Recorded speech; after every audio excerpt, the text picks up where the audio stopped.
പരിണാമമായിട്ടാണ് പറയുന്നത്. അതായത് ഈ വേദമെന്ന് പറയുമ്പോൾ, ഞാൻ വേദത്തിലേക്ക് കടക്കുന്നതിന് മുമ്പ് ഒരു കാര്യം പറഞ്ഞോട്ടെ. വേദമെന്ന് പറയുമ്പോൾ ഈ പ്രകൃതിയുടെ, ഈ ബ്രഹ്മാണ്ടത്തിൻ്റെ, പ്രകൃതി എന്ന് പറയുന്നതിനേക്കാൾ ബ്രഹ്മാണ്ടം എന്ന വാക്കാണ്, ഈ ബ്രഹ്മാണ്ടത്തിൻ്റെ സൃഷ്ടി, സ്ഥിതി, വികാസ, പരിണാമ സമാപനത്തിൻ്റെ വിവരണമാണ് വേദം.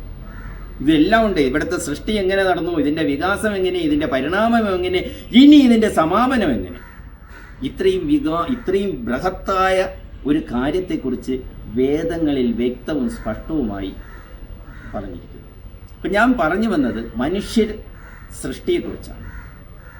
ഇപ്പോൾ നമ്മുടെ പ്രകൃതി, അല്ലെങ്കിൽ നമ്മുടെ പ്രകൃതിയിൽ നിന്ന് അനേകം ജീവികളെ കാണുന്നു. ഞാൻ നേരത്തെ പറഞ്ഞു 20 ലക്ഷം വർഷങ്ങൾക്കപ്പുറത്ത് മനുഷ്യരില്ലായിരുന്നു, അതിനിപ്പുറത്താണ് മനുഷ്യരുള്ളത്.